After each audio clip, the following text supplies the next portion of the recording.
Hi, good evening, everyone. It's lovely to have you with us again. Thank you for tuning in to our conversation that we're going to have today. It's going to be an awesome conversation. We have some great guests. We're speaking about gender-based violence. And guess what? This is our Women's Month. It's a month for women in South Africa. And I know women don't just need 1 month, but they need they need every day. It's important to recognize the women in our society. And this program today is going to focus on gender-based violence. And we know that women are the ones being targeted. You know, it's almost like the devil is just out to abuse our women. And somebody said the other day with this COVID virus that's going around that it's mostly men that are dying. So it seems like the devil is trying to kill our men and abuse our women and our children, you know, and we want to talk about it today. We want to help you, even if you are if you get your pen and paper ready, get your phone ready, get yourself ready to share with people, get yourself ready to like the page, share and ask and share with other people so that you can be a part of this conversation. It's a very important conversation in South Africa, especially at this moment. Gender-based violence. We're going to speak of nitty-gritty. We have a whole panel with us tonight, and it's great to have them with us. I also want to encourage you to message in to tell us where you are watching from, to tell us to give us some input and so on. And it is important to be a part of this conversation, and more important, to share. When you come on, please share so that other people can be blessed by this conversation as well. So let me quickly, before I go to the people, I'm just organizing myself here with the messages. I'm going to say hi to everybody now. I'm just trying to get the messages on. In the meanwhile, I'm going to ask our panel to start introducing themselves and just to say hi to everybody. Like last week, we welcome back again Reverend Sipho Sakela. He is the CEO of YMCA South Africa. He's also a pastor in his own right, running his own church. And it's so lovely to have him with us. Last week, we had a good conversation. Reverend Sipho, can you just say hi to everybody and just introduce yourself one more time? Hello, everyone. It's very good to be here, to be coming on live again. It was a great joy for me to interact with Pastor Frederick last week, and I look forward to this evening. And I'm sure we're going to, minister to many people's lives. Thank you.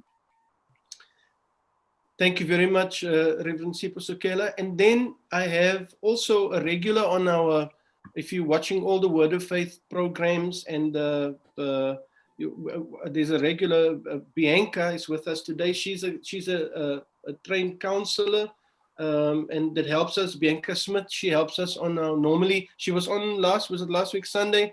She was on our programs as well at the church, and she's always a welcome guest.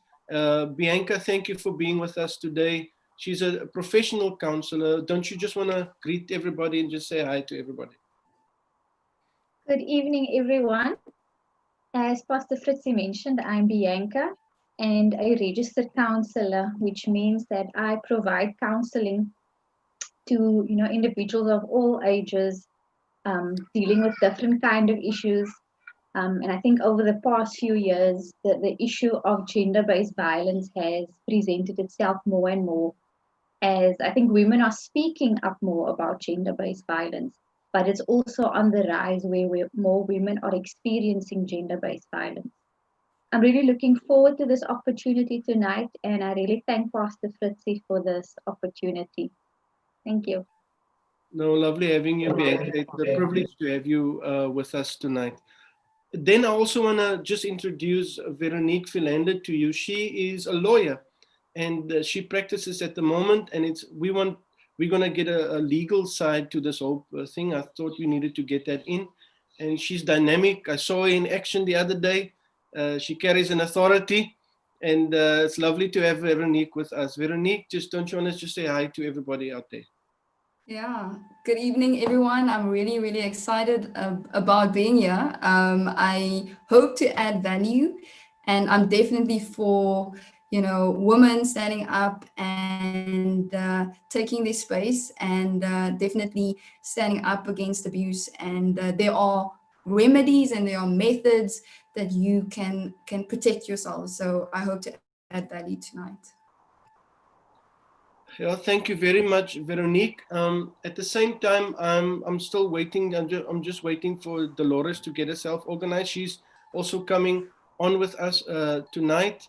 So I'll introduce her once she's properly connected. Dolores Kleinboy, she's a social worker, so she will also help us to, help us get on top of everything and tell you exactly. That's what we want to do this week. I want to be practical. I want to tell you exactly what you need to do if you find yourself in an abusive relationship or in an abusive situation, whether you're a woman, a man, a child watching our program, all of those things. We're talking about gender-based violence. I just want to welcome some people that's watching with us tonight. We're Michael Bloom. Michael Bloom is watching. Thank you, Michael. I want you to share as well, Michael, please. Bertha, John Ndukwe. He says, hi, Bertha. Hi, Boyiswa Slangoti. She also tagged in. And thank you, Boyiswa, for tagging people in. Irene Agbo, Irene Lungisa Williams, Bulelwa, Tiana Kupe. Thank you very much, Boyiswa, for tagging people in. Who else is there? I can see Felicia Prinsloo. Felicia, thank you for watching. Randy Hoffman, the Hoffman family is watching. Guys, keep on messaging, keep on, there's a few people already watching us. Daniel Peacock, thank you for coming in. Also come in with questions so that you can help us as well to move the conversation along. It's lovely to have you with us tonight. Guys, let's go straight into the conversation. Dolores, can you hear us? I just want to find out if Dolores is with us. Dolores, are you with us? Yes, okay. Yeah, Dolores is with us, and it looks a bit, I don't know, is that your husband in the background there? Okay. Okay, just get your camera right. Okay, we'll come back to Dolores. We're gonna get her in. Let's just start with Sipo quickly. Hi, Sipo.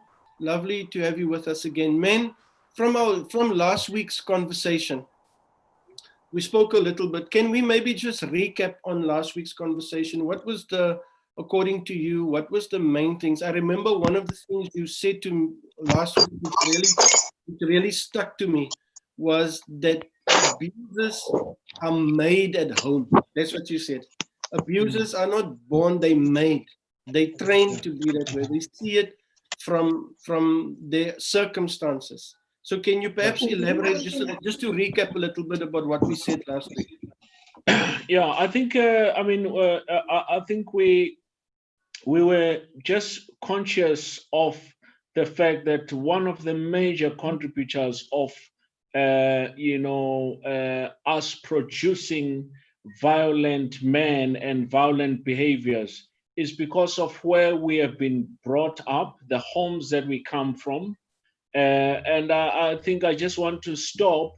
As I was reflecting after that talk, I just remember that, it is important for us, particularly as God's people, to remember that that's why God wanted to make sure that you have got families. Good families are going to inform good communities. And so we spoke about the absence of fathers contributing. And so, and it's important to know that most of men who become abusers, if you trace back, you find that that's something similar was happening at home. They learned it from the father.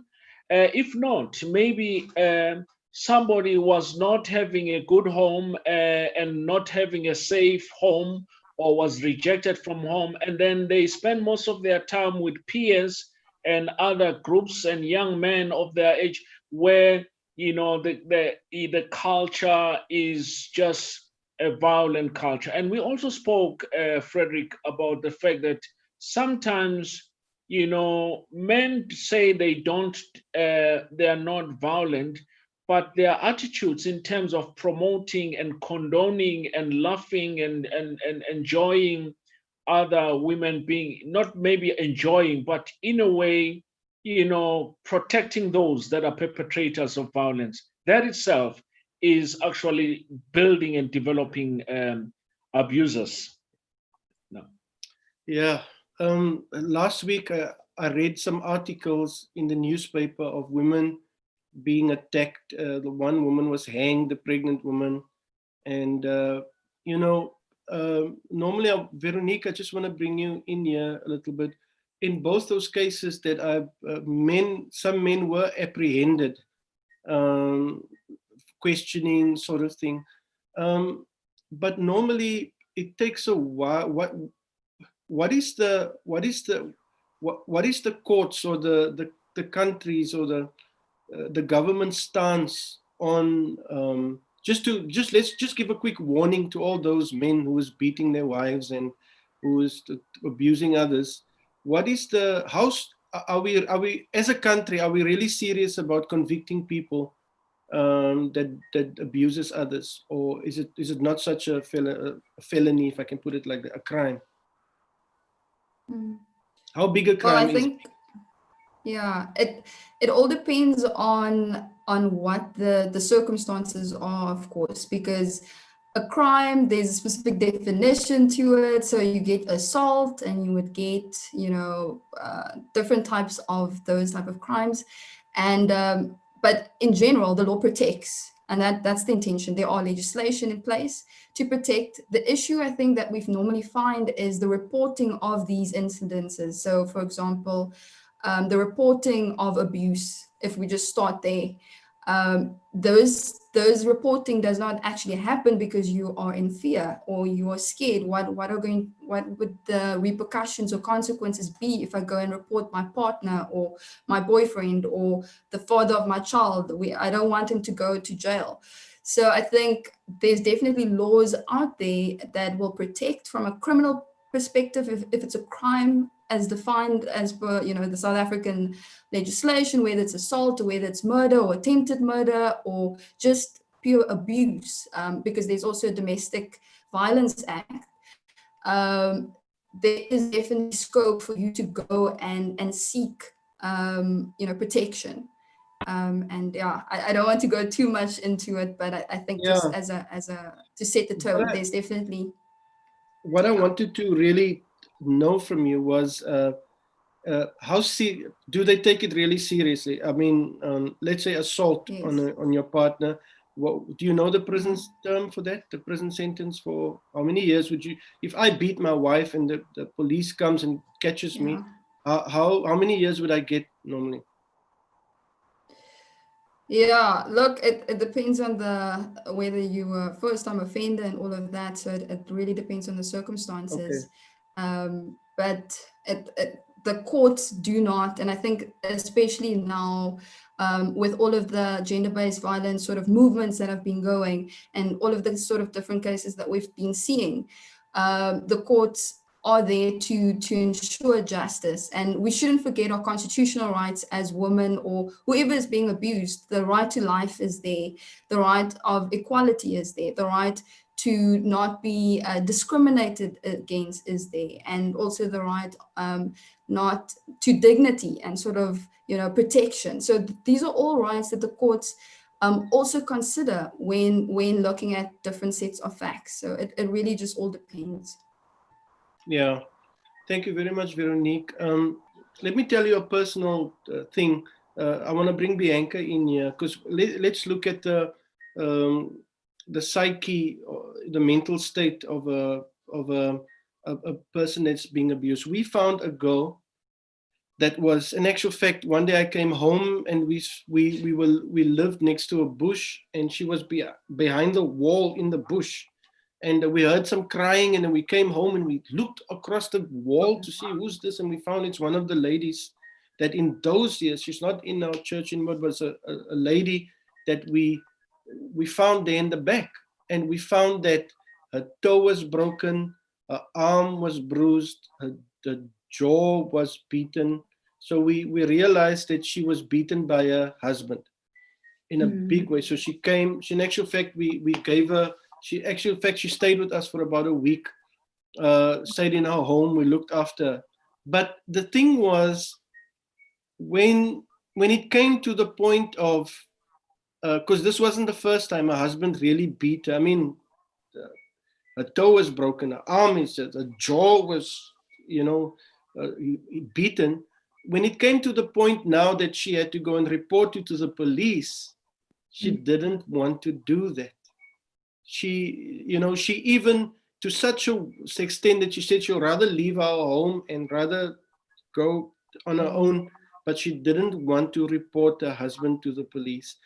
Tell me, Bianca, what goes through the mind? You've done counseling, I'm sure, on abuse victims before. What goes through the mind of a woman that doesn't want to do that?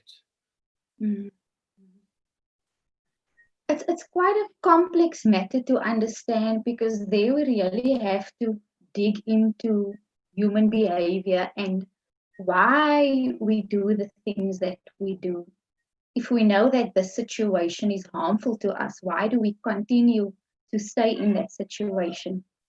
So there are several reasons, but in this case particular, I'm thinking of the fact that this woman was married. And when you take that vow to be married, it's equal, it's both men and women.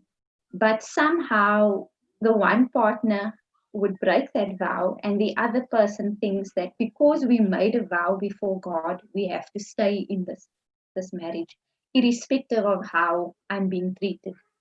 So sometimes it's that level of commitment that you have to your partner, that I cannot divorce this man, I cannot leave this man, irrespective of how he treats me. And I think one of the main reasons women would stay in abusive relationships, especially in our context in South Africa, is because the role that the man plays in terms of financial provision. In most households, the man is the breadwinner and the woman is dependent on him. And so if she leaves this relationship, where is she going? And she doesn't only think of herself, she thinks of her children. Because when she leaves, she knows she cannot leave without her children. She has to take them with. And that is the reality that many women are facing, is if I leave, what's going to happen to us financially? Another reason women stay is because it's got to do with the lack of boundaries.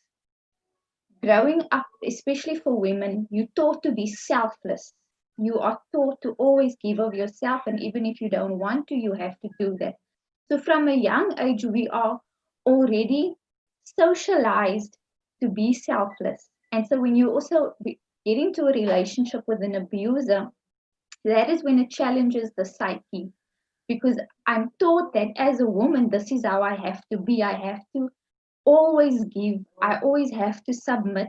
And I know submit is a positive thing, but when it's with an abuser, it's not a positive thing. So it's also a lack of boundaries and not believing that I can say no. Having that esteem, that confidence that I, as an individual, have a right to say no. I don't have to accept what is being treated, how I'm being treated, what's being given to me. Sometimes it also has to do with the image we have in society. If you are in a relationship or you are married, and remember in society, we always put our best foot forward. When you see someone on the street, they look good, they're holding hands, they're all affectionate with each other. And so now if this relationship comes to an end, that old saying, what are people going to say? I now have to face reality as a single person, and what are people going to say? And I think just the last thing, also very prevalent in our culture in South Africa, is a lot of women stay because when they do speak up, they are encouraged to stay. They speak up to family.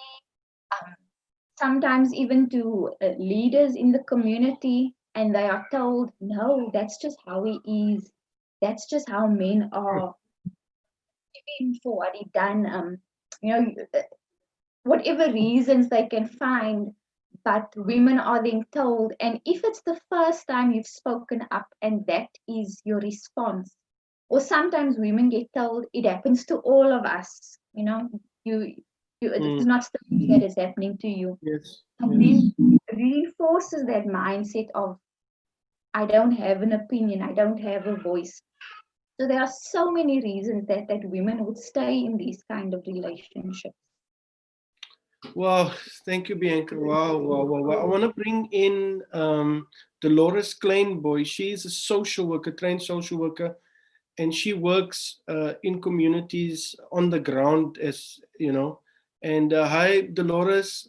Good evening. I hope you can hear us. Just take yourself off mute, Dolores. Yeah.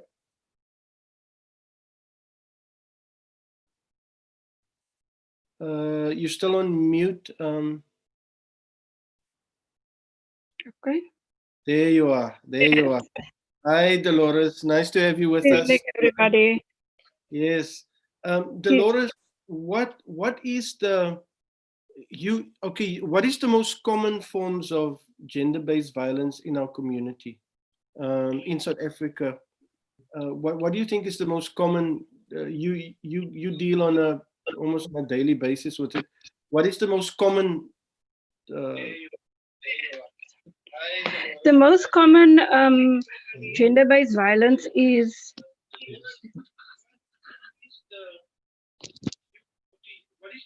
We hear you. You can Yeah. go. Okay. The most common one is the gender when a male partner is abusing his female partner. So basically, it can be in a marriage or it can be in a partnership that the abuse is very prevalent in our communities. And in that instance, it's because the woman feels that she doesn't have any power because the male is the one that is the head of the house. He is the one with the economic power, and therefore that is how the abuse is prevalent in our communities. Well, if you between men and women fighting with a man abusing a woman, and you also get a big. I also want to mention your child abuse, although it's Women's Month. We're also speaking obviously of children as well. Do you get a big portion of children as well that gets abused, Dolores, that you see on a daily basis? Yes. Now the thing is we have to distinguish between the different types of abuse.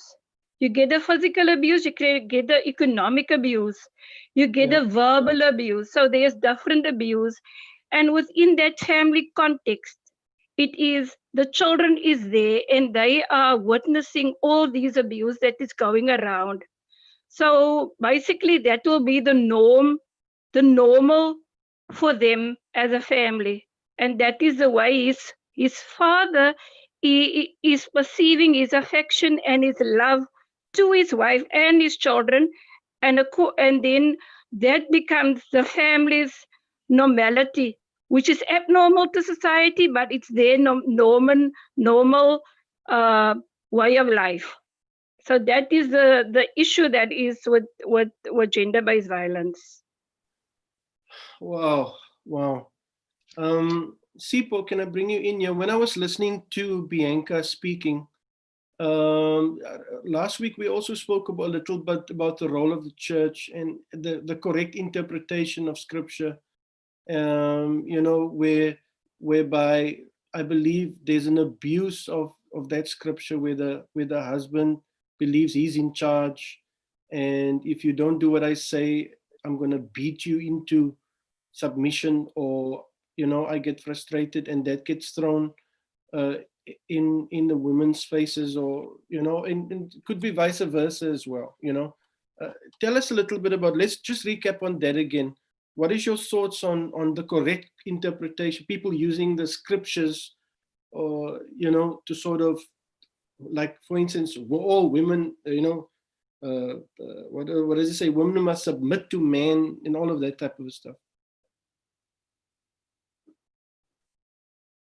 Can you just unmute yourself, Sipho? Sorry.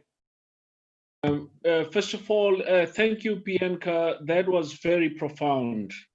I mean, as I listened to you taking a long route to answering your question, Frederick, as I was listening to Bianca, I just am saying, there are laws that are written, that are there, unwritten laws about how people are expected to live. I mean, she has told things that promote, people to stay abused. The reason why women will feel, I cannot report an abuse. I need to be comfortable with my situation. There is a message that says, this is the way, this is the law, this is how life is lived. And so, therefore, there is a need, if I might just be sure to say, I think there is a need for us as communities. When I'm saying communities, I'm talking about the families, the fathers. I'm talking about the us as pastors. We need to begin to rewrite the rules, if you know what I'm saying. And we rewrite the rules. It's not changing scripture. It's actually realized that the scripture has been abused, has been misunderstood, has been taken for granted, So we need now to rewrite, if I'm saying rewrite, try and find a different a better explanation of the intention. And I think, the scripture was written in a particular context. It's still the word of God. But, now we need to try and unpack what in terms of our own situation, so that, there are laws that are in the church. There are laws that are beginning to every day say it is not right that you are being abused. It's not supposed to be. You are not supposed to tolerate. Say, for instance, Brother Ferrick, I mean, we as pastors and the churches do encourage that people stay in marriage. God hates a divorce, which we still stand for. But somehow we use that in a way that is a shortcut. We use that for women to tolerate abuse, because they feel, like Bianca said, the society will not accept me when I leave this marriage, when I leave this man, because there's expectation. So I would say there is a way in which we have a responsibility as pastors to try in our, as I said before, in our sermons, train in our language, and maybe even in our worship. I'm so pleased about the worship that we express in terms of how good is, and we thank God for this and that. And then also we admonish each other with this music. But maybe the music that we write must now speak to our current situation. The situation that we're living in is a woman. We're not talking about people. I mean, I'm not saying we should count sins. There are sins that are there, but here is a sin of abuse of women that needs to begin to fill our worship, fill our admonishing, fill our sermons, because that's a situation. In that way, I believe we are rewriting rules, yeah. And sorry, take your time. I found very informing, and I would like us to pursue Veronica's, articulation of law. The law is so removed from people, but one of the roles that we might want to do as ministers and as families is to make the law friendly to people. That in actual fact, the law is not a theory there. It's actually translating our rights of being protected as human beings, our right of being protected as women, of protecting our mothers, one of the two responsibilities for us to interpret, to try and speak, to rewrite the laws for us. Laws, I'm talking about the way people interpret life. But secondly, in terms of our rights, human rights, legal rights, begin to make these friendly to people, user-friendly to people, to understand it's meant for them. Wow.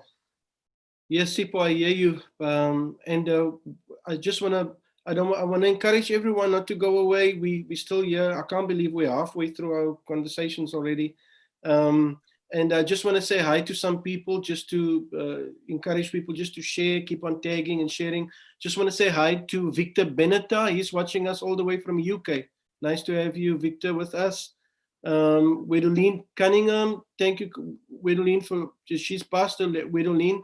Thank you for watching us. Fernando Kaiser, Pastor Fernando, then Boyson Park, thank you for watching us. Thank you, Wedoline, for tagging people as well. Dion Kleinboy is Dolores' husband. He's tuned in. Thank you for watching. Tiffany Van Vogel, she's watching from Cape Town. Thank you, Tiffany, for tuning in. And then Yolandi Chantel Hoffman. Thank you very much, Yolandi, for watching us tonight and for tuning in. Please keep on sending messages. Keep on telling us where you're watching from. Joseph Williams as well is watching us. Thank you, Joseph. Abigail, Esther Boyson. She says, Dolores Kleinboy, so proud of you. You've already got a fan, Dolores. Then, yeah, Yolandi. Yolandi says, as Christians, we are taught to be submissive to our husbands, and that is true. But I think in many instances, this is where the misunderstandings are birthed.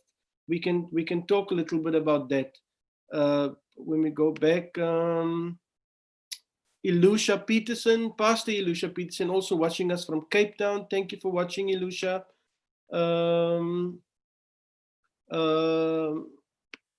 Ninakazi Sonkaba, great conversation. Thank you, Ninakazi. Thank you very, very much. Dion Kleinberg also says, I also believe that there is cultural causes for the prevalence of GBV in SA. Women have always been portrayed to be the weaker sex and is dependent upon men for guidance and provision. It is thus easy to perpetrate these acts towards women. So very true, Dion. We'll discuss all of that. And Abasha Trotter, hi, thank you, Abasha, for watching. I want to encourage all the people that message in, keep on sharing, keep on tagging people in so that we can get the viewership up and going. And if you have questions as well, please keep on, keep on giving us those questions. Veronique, you heard, let me bring you in here. You heard the conversation. Do you think, in what ways can we make the law friendly, more friendly for, because the law is really a difficult thing sometimes for us to relate with or to understand. You need a professional to interpret it. But as a woman, let's say a woman or a man is being abused, but mostly we know women are being abused. What is her rights? We were talking earlier about she has rights. What is the rights? What does a woman have? Her husband is beating her night after night. Maybe she's got 2 kids or whatever. What is her right as a woman? Can she go down to the local police station? Tell us, what can she do? Okay, yeah, I think that is a great question, because we need to understand what domestic violence is. We use the word abuse, but many times people don't know what the law actually protects under that sort of banner. So if we look at the Domestic Violence Act, they define domestic violence as physical abuse, sexual abuse, emotional abuse, like verbal or psychological, intimidation, stalking, harassment, even damage to property could also be seen as domestic violence. And then there was mention made about economic abuse as well. I think Bianca touched on that.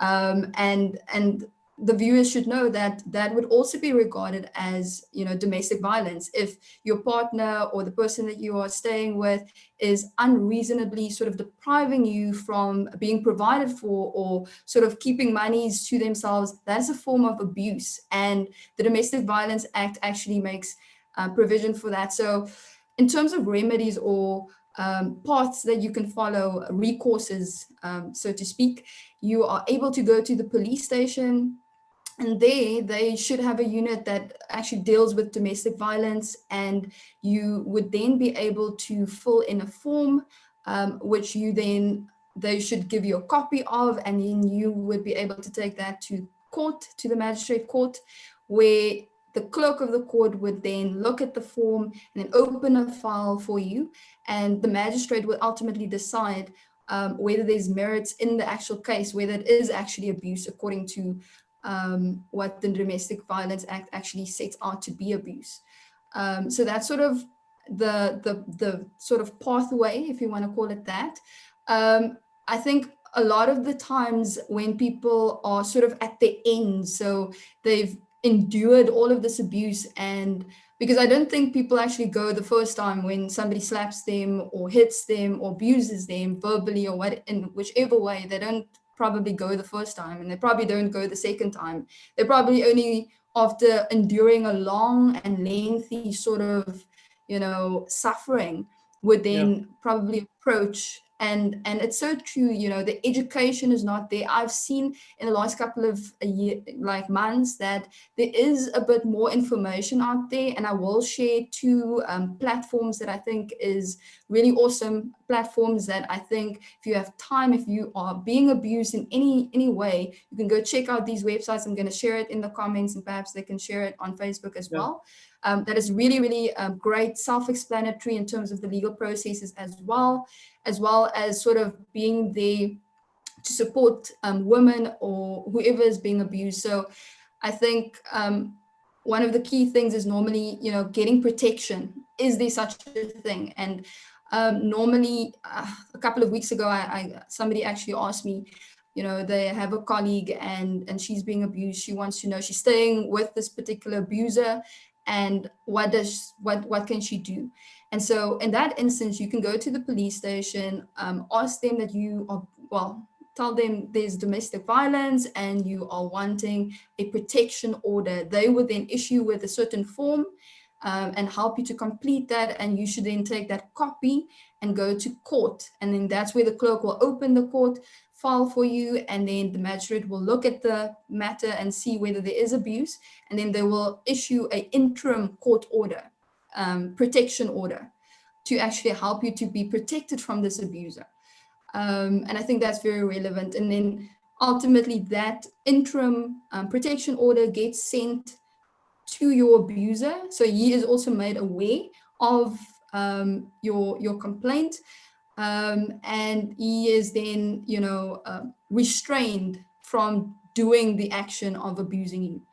And then there would be a final court order that would have to be determined by the magistrate at the end of the day. So that's just a simple type of explanation of a process that could definitely be followed. Go to the police station, thereafter go to court, and make sure that you do not endure, you know, love that you think is love, but it's not. And so you do have remedies. Yeah. Veronique, thank you. This is important. People out there, this is important information. You need to get this information out to everyone. I hope you can share this video with everyone you can think of, because it's important that our community gets that. Dolores, before I get to you, Bianca, I want to get to Dolores quickly. Dolores, you are on the, you know, you are on the ground there working with people on a daily basis. How bad is the situation in our communities? How bad is it? The situation is really, really dire within our communities, Pastor. 51% females are being abused, and 7 women per day are being physically. Sorry, Dolores, did you say 50%? So 50%? 51%. Of women? 51% women. It's females that is being abused. My word. That's And a high number. 7, It's 1 out of yes, every 2. Am I right? yes, Yeah. yes. And 7 Right. women per day is being abused. Yeah. And obviously it's the type of abuse that you were saying. No, that's not just physically, that's in all the ways you Yes. maybe we can explore it. Maybe you can explore that a little bit, Dolores. So what would constitute emotional abuse? What would that be? Emotional abuse is when the perpetrator is abusing the person verbally. He is taking away her self-worth, and that woman cannot stand up for herself. When she thinks or when she looks at herself, she doesn't look at herself as I am beautiful, because he is always saying negative things towards her. Yes, Leah, you are ugly, you are Yeah. fat, you need Yeah. to lose weight, those type of things. That's a verbal abuse. And when you take away that from a woman, that uh, uh, gives them that sense of I'm not worthy of anything, I'm not Wow. worthy of doing anything for myself. So and it puts them in a state of depression, which they cannot do anything for themselves. That is why most of the cases, that is only what is the reported cases, that 51%. So there's a lot of cases that is not reported. Wow, wow, wow. Sherwin Nelly saying hi to Reverend Sipho Sekela. And then Heraldine Tienda, she's from Cape Town. She says, to be honest, the system failed women. My sister had protection orders and still the police refused to arrest her husband. We had to call in favors to help. After 2 years, she's now finally divorced. Um, Veronique, what other, Bianca, I'll come now to you. I just want to get this. What else can a woman do legally? She gets the protection order. The police refuses to come and, can the police refuse to come and arrest her husband? Is that even right? That's not right. That police should be reported. But yeah, the unfortunate bit is that we do need our officials and our enforcers, the law enforcers, to actually maintain the law. And if we don't have that in place, unfortunately, the system fails, you know, the people in need. So when it comes to, like, for example, the protection order, you would have that opportunity if obviously the perpetrator or the abuser still continues with the abuse despite the order being in place, that you would then be able to issue out a warrant of arrest. But you do need the police's assistance in order to actually execute that. If they don't do that, I would strongly feel, and I'm one of those people, and I think people that are out there that know me, I'm one of those. I would actually go as far as report these police who was actually in on duty on that day, because ultimately, if we don't keep people accountable, this is going to continuously happen over and over and over again. And I think there's a movement happening, but we need everybody's support. And we can only do that by driving that message through over and over and over, and actually highlighting the people that are not wanting to work alongside. So yeah, that's my take on it. Yeah. Bianca, what goes through, I mean, we were talking about the different kinds of abuses, the physical, we know physical is physically beating, assaulting, and physically beating. We know emotional is sort of an alienation or isolation of somebody. Emotion, am I right? Working on them. Maybe you can tell us a little bit more about the different abuses. What was the other abuse? Financial abuse. What is the different kinds of? Because there was somebody that actually asked a question. Can you tell us what is the different ways of the abuse? If somebody, I know, like if somebody's being physically abused, I guess they can go to the police and, you know, what does a lady, what does somebody do that's emotionally something you can't almost prove, you know what I'm saying? That must be very, very difficult. Yeah, can you perhaps elaborate on that? What is the different kinds of abuses that we have? Okay. I think the one that Pastor referred to now is the more common form of abuse is physical. And so that's, being hit, being kicked, being thrown with any kind of object. Then, of course, you get sexual abuse. And sexual abuse is when you are not giving consent to any kind of sexual act. And consent is key when it comes to engaging in sexual behaviors. Even in a marriage, even if you're married, you still have to give consent to your partner to engage in sex. So whether it's sex, it's oral sex, or even expecting the person to just undress themselves against their will, that's a form of sexual abuse.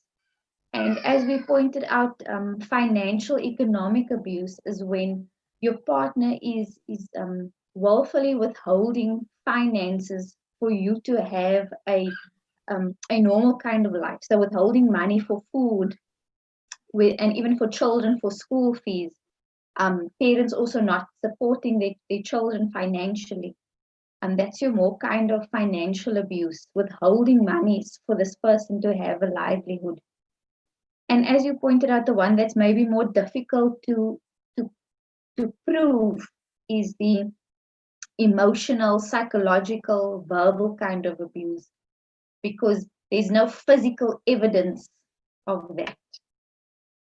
It's not like it's left with a blue eye, or any kind of mark on your body. And that's the emotional, psychological, verbal abuse. So it's the one that's also easy maybe to identify is when words are being spoken. And Auntie Dolores mentioned that, words such as you ugly, you fat, you worth nothing, you burnt the food again, you can never keep the house tidy. And the other kind of psychological abuse is when the perpetrator plants these negative seeds in their partner's mind to somewhat isolate them. So, no, you mustn't go and be with those friends because they're bad for you. Or, no, I don't want you to go visit your mother because it's better that you stay at home. Also, I don't think you must trust that person. So what the perpetrator does in those cases is they begin to break down the victim's way of thinking. They begin to break down their reasoning, their ability to judge. Because as a person, you should be able to decide for yourself who you speak to, where you're going to, who you visit. But the perpetrator then brings these scenarios in to cause doubt, and then suddenly you also start believing that, I mustn't go to visit with that sister, or I actually shouldn't be speaking to my mother about this, because it then all becomes a way of isolating them. Because the more your perpetrator can isolate you, the stronger the hold that person has on you. Yeah. And so those kinds of abuse. Well, Bianca, guys, you guys are awesome tonight. This is really informative. So I want to just go into, because we also, our time is once again just running ahead of us. Let's talk about support now. What is the things, what can be done? Sipo, how important is community here? How important is church? How important is organizations like YMCA, neighbors, maybe can you speak about the importance of support? How can we support people? Because we know who's, and actually the thing about communities, we know who's being abused. You know what I'm saying? Sometimes you just know in that house there is abuse. Sometimes it's secret, but in most times we really know in our communities who's the people getting abused. Can you tell us about support a little bit? How important is support? Just unmute yourself. Thank you. Frederick, thank you for that. As I was listening to, Dolores, Bianca, and Veronica, I'm just realizing that, here are the answers right here, before us. The question is, how do we take them to communities and make them happen? Churches, families, and all that. And that's where you're talking about support. I want to encourage that, all of us with churches leading, one of the things that COVID-19 has done uh, throughout the world, it's actually created um, the issue of a movement against injustices. It kind of, for some reason, you're now seeing movements. Um, One of the movements that came out strongly is the, Black Lives Matter in the US. And, there might be incidents that triggered, and all of a sudden, the issue that was not so much in the front, about how Black lives were not treated, it's been spoken. Martin Luther King was behind this, and there's been movement. But in the past few weeks, all of a sudden, it's taken to the world and everybody, and it is now a mass movement. It's a movement that is in churches. It's a movement that is in homes. It's a movement that is now in the workplace, and it's led by churches. And I really want to say, for me, is how do we take the struggle, and the support to happen in churches? Say, for instance, I believe that churches, we need to have, not just talks by Biancas, but the church coming together and say, how do we become activists, to support, the people who, and I was listening to Veronica now, and I'm saying, it's going to be difficult. Imagine a person abused having to go through this bureaucracy of paper on her own, and not being there. And imagine, on the contrary, if a woman that had been abused will go to the police station accompanied by 10 other people from the church, from communities, and then they are there to support the person. And we are likely to see more people coming forward because they realize that they are not in their own. Imagine, people being able to speak on TV about their abuse, having a pastor on their side, having the mother on their side, having communities supporting them. We will have more people coming out. We'll having more people being confident. So my suggestion and my encouragement, let's just become activists in church. Let us become activists in families, in communities. Not start beating only perpetrators or beating people who are making violence. Not going to help. But I think, making sure we accompany people to the realization of justice and the change of society. What I've heard today is exciting, very exciting. But how do we make it happen as communities? Support is going to be key. Guys, we're getting a lot of comments on the people are just talking on the comments and the messages, which is really encouraging because we need to talk about this. I can't go through all the. Lifa Khadebe is from Gauteng. Thank you for watching us. Dion mentioned something about Heraldine Sienda says that I was married to a man that abused me in all the ways possible. I'm now an ambassador for gender-based violence campaigns and a member of the SA Women Fight Back movement. So most of these things happens in churches. That's what she's saying. Andrew Peterson from Cape Town, is a pastor from Cape Town, saying, "Hi, Pastor, love this topic. Great to see the church playing an active role through this program tonight regarding this real problem in our homes and communities. As a man, my heart goes out to all the women and children suffering through abuse at this very moment." So the messages are just coming through. I can't read all of them. Our time is not allowing us. But let's talk about support. Dolores, Yes. what support is there at the moment for? Do we have enough what you call this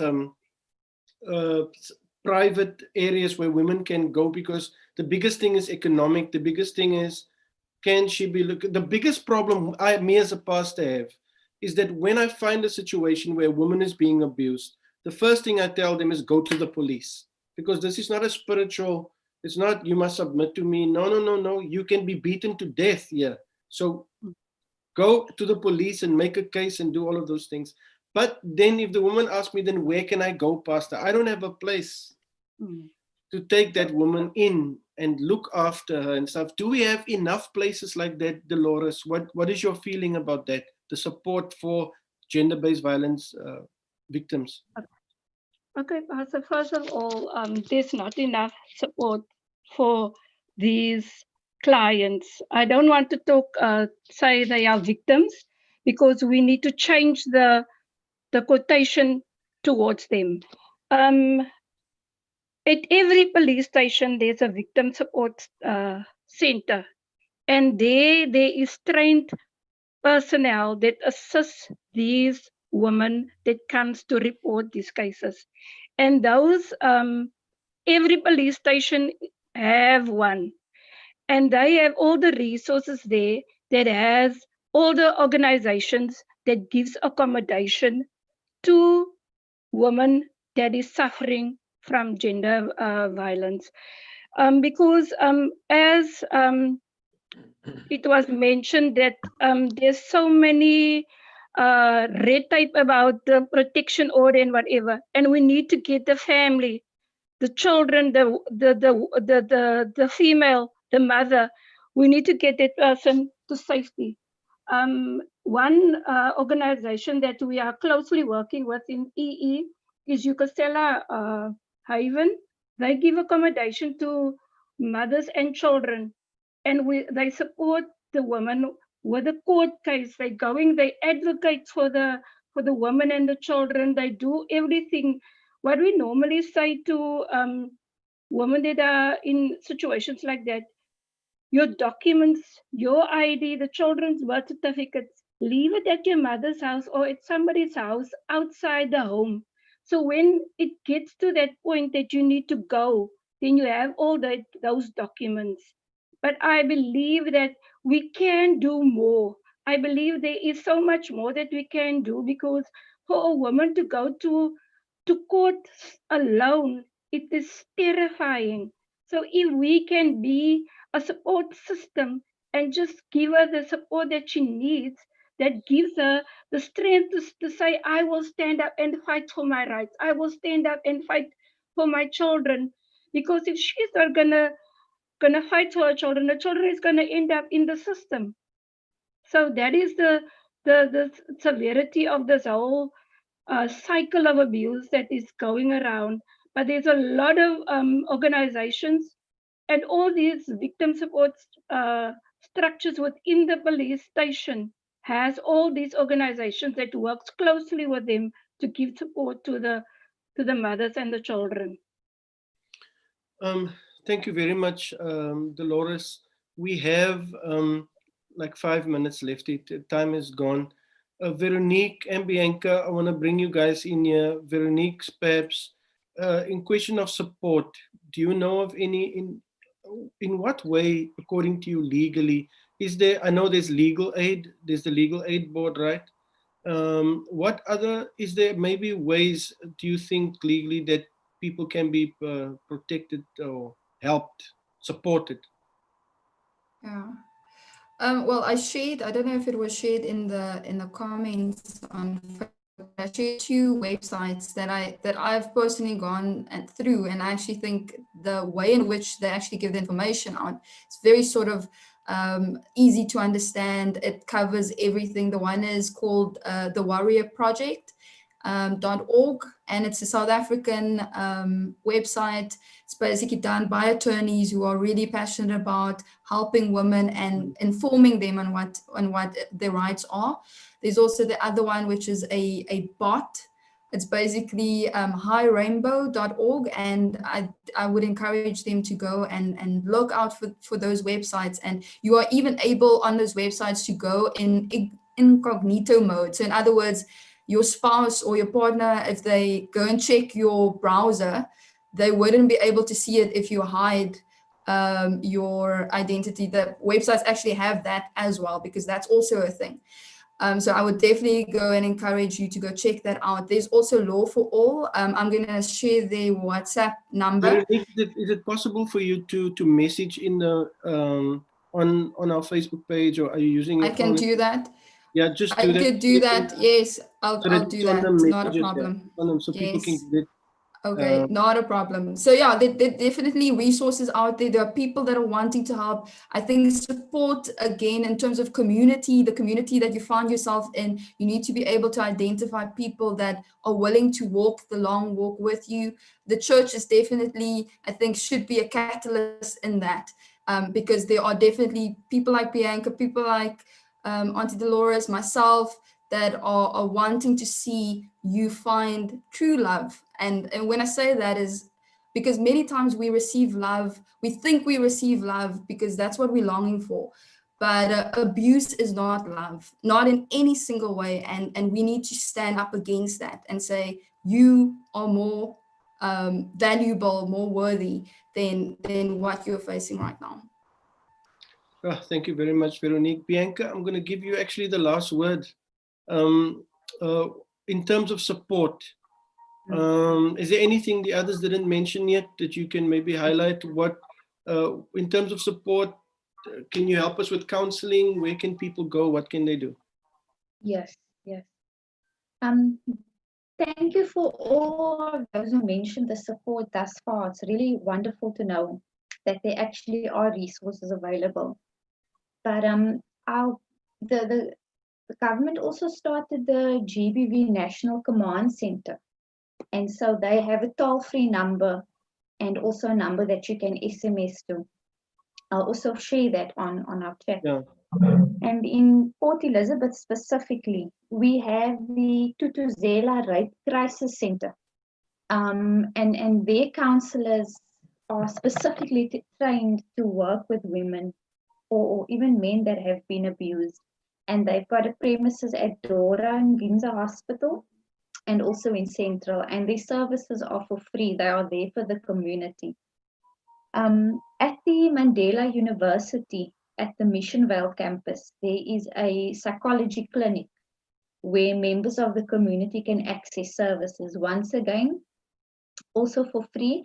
They also, the Mission Vale campus at the university has a legal clinic, which you can also then consult with attorneys or any kind of legal personnel for these kind of matters. There's also a community psychology clinic in the Summerstrand campus, also free of charge, where people can seek counseling for gender-based violence or any matter that they need assistance with.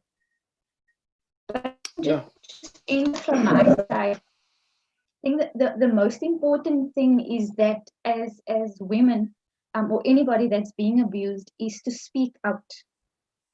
Speak out to a friend, a family member, a church member, a counselor. And in counseling, if I think of the work that I do with women, when they come and share these stories of what they've experienced, the one thing that I hear them say the most after being in counseling is that in this space, I got a chance to tell my story without being judged, without being asked insensitive questions. Why did you stay? Why were you there? Why did you wear that? And so in counseling, it's really a non-judgmental space where your story is heard, but where we also reflect back your worth and your strength as a woman to build you up to who you are meant to be. A lot of women end up experiencing post-traumatic stress disorder or depression or anxiety, sometimes even leading to psychosis where they lose touch of reality because of the abuse.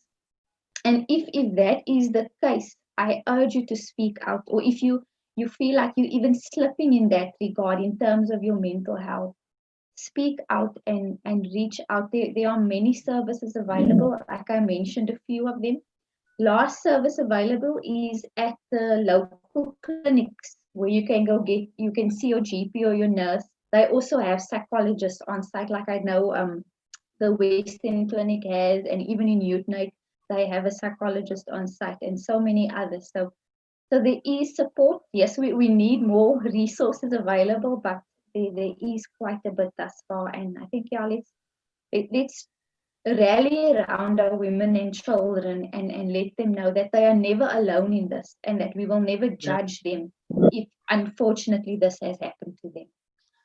Well, Bianca, thank you very, very much for that word. Guys, once again, our time is completely up.